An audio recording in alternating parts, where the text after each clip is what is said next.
Assalamu alaikum. I'm Dr. Mahnoor, and today the topic of this lecture is disorders of bone mineral homeostasis. The objectives of this lecture are to grab the basic concept of bone mineral homeostasis, common diseases related to bone, drugs used such as bisphosphonates to treat these diseases, their mechanism of action, uses, adverse effects, and contraindications. Let's discuss the basic concept of bone mineral homeostasis. Homeostasis refers to the maintenance of balance or equilibrium. As you have studied in physiology, that calcium and phosphate are the important minerals of bone. Also, the serum calcium levels are very important for maintaining many body functions. So, to keep it in balance, nature has produced certain chemicals, for example, parathyroid hormone, vitamin D, and calcitonin. Parathyroid hormone is released from parathyroid gland in response to decreased serum calcium levels. Parathyroid hormone increases serum calcium levels by decreasing renal excretion of calcium and increasing its absorption through intestine. Parathyroid hormone also influences vitamin D to help out calcium absorption through intestine. Also, parathyroid hormone increases serum calcium levels by bringing calcium from bones into the blood by breaking down the bones in a process known as bone resorption that can lead to osteoporosis. Now, vitamin D, which is synthesized by liver and kidney and is also absorbed via intestine through food and supplements, increases the serum calcium level by decreasing its excretion through kidneys and increasing its absorption through intestine. Vitamin D, when in excess, inhibits parathyroid hormone. Calcitonin, which is released from parafollicular cells of thyroid gland, opposes the effect of parathyroid hormone. That is, it is released in response to increased levels of calcium in blood, and it leads to decreased level of calcium by decreasing bone resorption. So here you can see that vitamin D increases serum calcium level as well as phosphate levels by increasing intestinal absorption and decreasing renal excretion of both. Whereas parathyroid hormone increases serum calcium level, but it decreases serum phosphate levels by decreasing renal excretion of calcium and increasing that of phosphate respectively. Parathyroid hormone also increases resorption of calcium from bone, and it increases intestinal absorption of calcium by increasing calcitriol, that is, by influencing vitamin D. Vitamin D, its analogues and metabolites include cholecalciferol, that is vitamin D3, ergocalciferol, that is vitamin D2, calcitriol, doxycalciferol, pericalcitol, and calcipotriene. Vitamin D acts by regulation of gene transcription via vitamin D receptors, and it stimulates intestinal calcium absorption, bone resorption, renal calcium and phosphate reabsorption, as well as it decreases parathyroid hormone levels. Vitamin D is used in the treatment of conditions like osteoporosis, osteomalacia, renal failure, malabsorption, and psoriasis.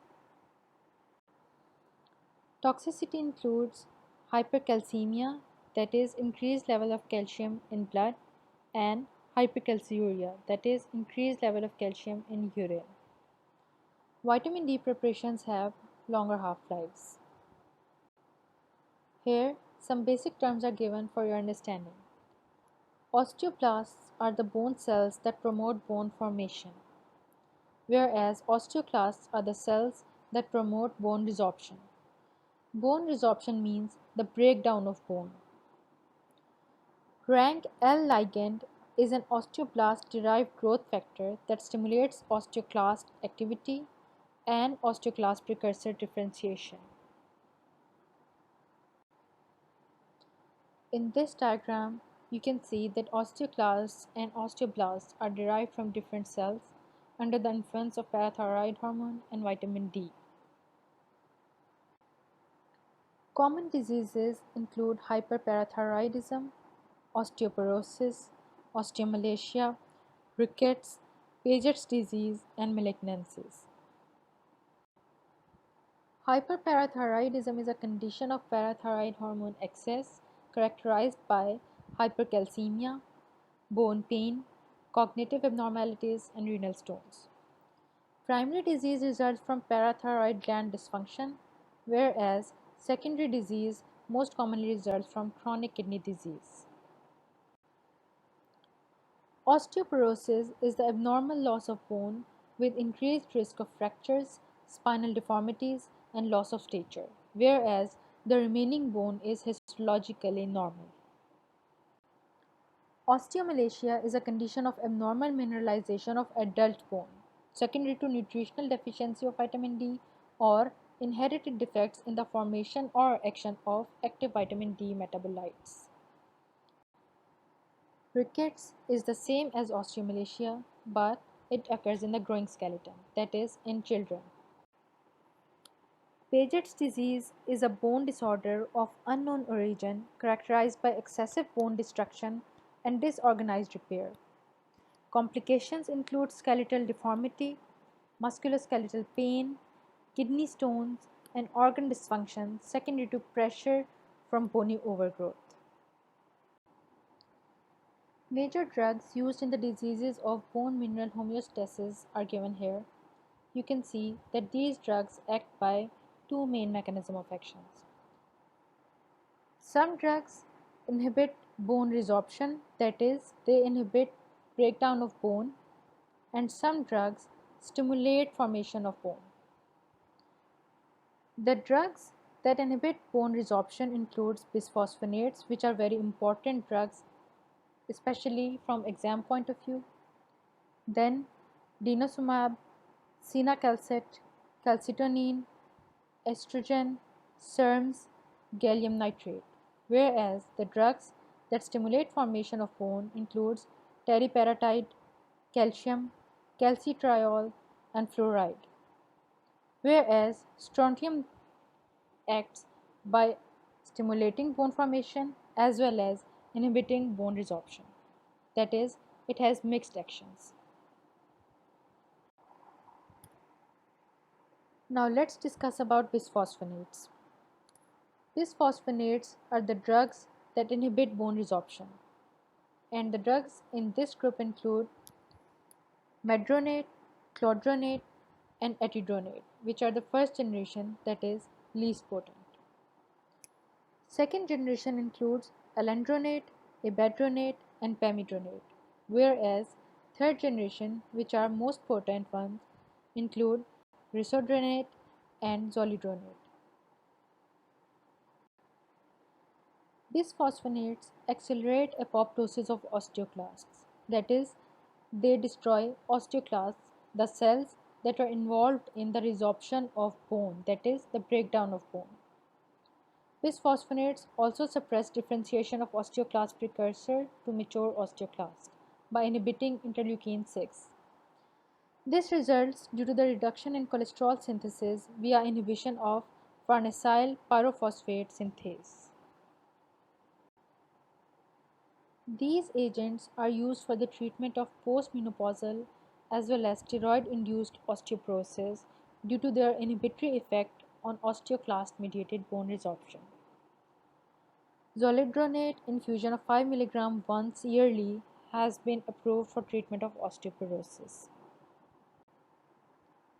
Paget's disease is treated by pamidronate and zoledronate by IV route. Hypercalcemia of malignancy is being treated by zoledronate, which has been successfully used as an adjuvant in treating Philadelphia chromosome positive CML. The adverse effects of bisphosphonates are important, especially through exam point of view. First generation of bisphosphonates can result in osteomalacia. Osteonecrosis of jaw has been noted with the use of bisphosphonates, particularly zoledronate. Zoledronate has also been associated with renal toxicity. Long-term use of bisphosphonates increases the risk of atypical, that is, chalk stick fractures of femur, including subtrochanteric or shaft fractures. This risk is increased with concurrent high-dose use of steroid therapy. Long-term use of bisphosphonates increases the risk of esophageal carcinoma. Bisphosphonates can result in hypocalcemia as well as hypercalcemia. Half-life of alendronate in bone is 10 years. The contraindications of bisphosphonates are renal dysfunction, esophageal motility disorders, and peptic ulceration. Now, an important thing to note is that the distinctive toxicity of these agents is esophageal irritation that can lead to ulceration as well. To prevent this complication, patients taking bisphosphonates are advised to take nothing by mouth except water and not to lie down at least for half an hour. This minimizes the chances of the drug touching the esophagus and causing ulcerations. Patients receiving bisphosphonates must receive regular dental care and try to avoid dental extraction too. Now let's discuss other drugs that decrease bone resorption. These drugs include RANK ligand inhibitors, for example denosumab, which is a monoclonal antibody that binds to RANKL and prevents it from stimulating osteoclast differentiation and function. The clinical applications of RANKL inhibitors, for example denosumab, includes the treatment of hyperparathyroidism and osteoporosis. Calcium receptor agonists such as senacalcet activates the calcium sensing receptors and inhibits parathyroid hormone secretion. Hormones such as estrogen and selective estrogen receptor modulators, that are SERMs, for example raloxifene, interact selectively with estrogen receptors and inhibits bone resorption without stimulating breast or endometrial hyperplasia. SERMs are used in the treatment of osteoporosis, and their toxicity includes hot flushes and increased risk of venous thromboembolism. Calcitonin is another hormone that suppresses bone resorption and is used for the treatment of hypercalcemia. Drugs that stimulate bone formation includes minerals like calcium and phosphate, which act by multiple physiological actions through regulation of multiple enzymatic pathways. Calcium and phosphate are required for bone mineralization,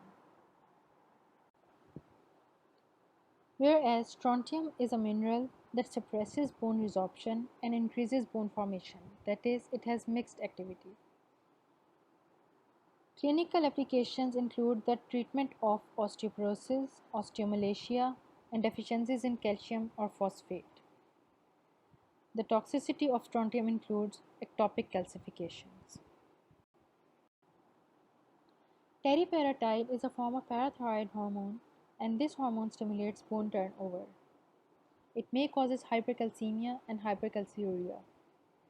Teriparatide acts via G protein coupled receptors and is used in the treatment of osteoporosis.